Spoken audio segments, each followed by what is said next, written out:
Okay.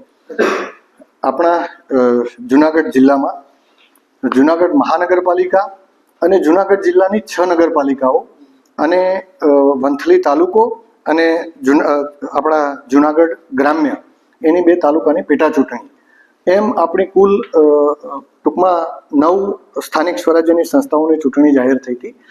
27 તારીખે એની જે notice ચાલુ થઈ હતી એ 1 તારીખ સુધીના ફોર્મ સ્વીકારી અને ગઈકાલે જ આપણે ચકાસણી પૂર્ણ કર્યા બાદ આજે ફોર્મ પરત ખેંચવાની તારીખ હતી અને 3 વાગ્યા સુધીમાં હવે જે આપણું ચિત્ર જે સ્પષ્ટ થાય છે તો આપણી મહાનગરપાલિકામાં કુલ 15 વોર્ડ છે. એમાં વોર્ડ નંબર 3 અને વોર્ડ નંબર 14 એ બંને બિનહરીફ જાહેર થાય છે. એટલે હવે બાકીના વોર્ડોની જે ચૂંટણી છે મહાનગરપાલિકાની એ આપણે 16 તારીખે એની ચૂંટણી યોજાશે. હવે આપણી 6 નગરપાલિકાઓનું જો જોઈએ આખી કામગીરી તો માંગરોળ નગરપાલિકાનો 5મો વોર્ડ બિનહરીફ થાય છે.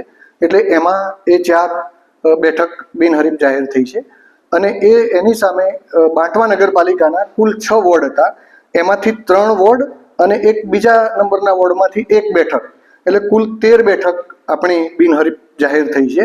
એટલે નગરપાલિકાઓમાં કુલ એ રીતે 13 બેઠકો અને આપણી જુનાગઢ મહાનગરપાલિકાની 12 બેઠકો એમ કરીને કુલ 25 બેઠકો અને તાલુકા પંચાયતમાં પ્લાસવાની 1 બેઠક એ રીતે કુલ 26 બેઠકો બિનહરીફ જાહેર થઈ છે.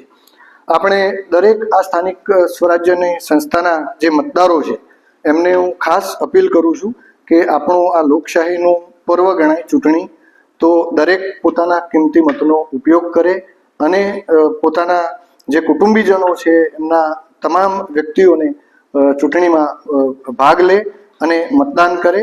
16 તારીખે સવારથી સાંજ સુધી જે મતદાનનો સમય છે એ દરમિયાન ચૂંટણીમાં પૂરેપૂરો ભાગ લે અને ટૂંકમાં આપણી આ લોકશાહીની જે આ એક પ્રક્રિયા છે એને ખૂબ જ ઉમંગથી પાર પાડે.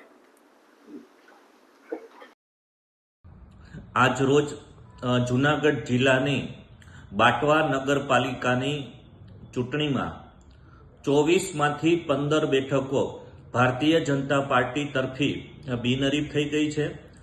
બાટવા નગરપાલિકામાં કોંગ્રેસના 15 ઉમેદવારોએ પોતાના ફોર્મ પરત ખેંચી લીધા છે. એ જ રીતે જુનાગઢ તાલુકાની પ્લાસવા તાલુકા પંચાયતમાં પણ કોંગ્રેસના ઉમેદવારોએ ફોર્મ ખેંચી લીધા છે. આમ જુનાગઢ જિલ્લામાં આજે ભારતીય જનતા પાર્ટીની તમામ નગરપાલિકા બેસે એ પ્રકારનું વાતાવરણ આદરણીય મુખ્યમંત્રી શ્રી ભૂપેન્દ્રભાઈ પટેલ અને ગુજરાત પ્રદેશના ભારતીય જનતા પાર્ટીના અધ્યક્ષ CR પાટીલ સાહેબના નેતૃત્વમાં બાટવા નગરપાલિકામાં 15 બેઠકો, માંગરોળ નગરપાલિકામાં 4 બેઠકો, 1 તાલુકા પંચાયત આમાં કોંગ્રેસના ઉમેદવારોએ ફોર્મ ખેંચી લીધું હોવાથી ભારતીય જનતા પાર્ટીની આ તમામ બેઠકો બિનહરીફ થઈ છે.